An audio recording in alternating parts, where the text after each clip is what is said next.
তাহলে আমরা কি জানলাম? আমরা এটাই জানলাম যে যত ভালোভাবেই কোনো কিছু জিনিস রাখা হোক, সেটা বাড়ি ঘরদোর হোক, সেটা ফ্রিজ হোক, সেটা আমরা দাঁত মাজার ব্রাশ হোক, যাই হোক, আমাদের প্রত্যেক দিন পরিষ্কার করতে হয়, তাই তো? ঠিক বলেছি তো? ঠিক বলছি স্যার? ঠিক একই রকমভাবে আমরাও যে পায়খানা করি, পায়খানাটা যেখানে জমা হয়ে থাকে, যেটাকে বলা হয় কোলন, এই কোলনটা হচ্ছে এইটা, এই যে এটাকে বলা হচ্ছে কোলন। এই যে এইটা হচ্ছে পায়খানা, আমাদের মলদার হয়ে এটা বেরিয়ে, এটা তো মলদার জমা থাকে এখানে।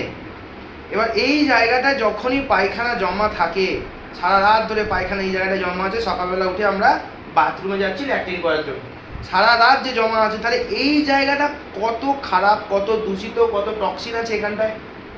এই জায়গাটাকে কি আমরা কোনোদিন পরিষ্কার করি?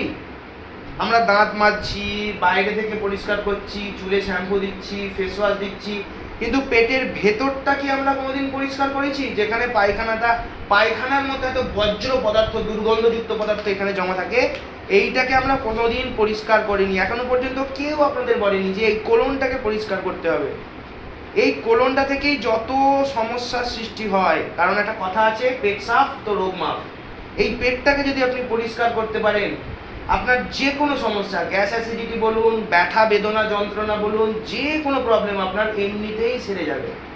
তাহলে এই প্রসেসটা আমাদেরকে করতে হবে। এমন একটা লিকুইড আছে, যেমন আমাদের বাড়িতে মাংস রান্না হলে কি হয়, হাতে তেল মশলা লেগে থাকে, সেটাকে আমরা ধোয়ার জন্য কি করি, হ্যান্ড ওয়াশ বা সাবান দিই তো? ঠিক একই রকমভাবে এখানেও কিছু টক্সিন, তেল মশলা জমা হয়ে থাকে, এটাকেও ধোয়ার জন্য কিছু হ্যান্ড ওয়াশ দিতে হবে। একটা লিকুইড আছে, যে লিকুইডটা এর মধ্যে ঢুকবে, এই কোলনের মধ্যে ঢুকবে, 10 সেকেন্ডের মধ্যে ওই লিকুইডটা আবার বেরিয়ে যাবে।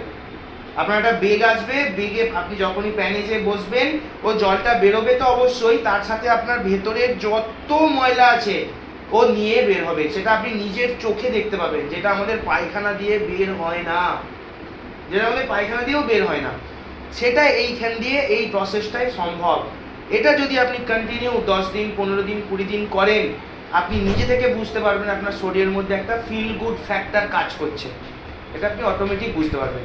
এই প্রসেসটা আমাদেরকে করতে হয়। এটা কিভাবে করতে হয় আমি একটু দেখিয়ে দিচ্ছি।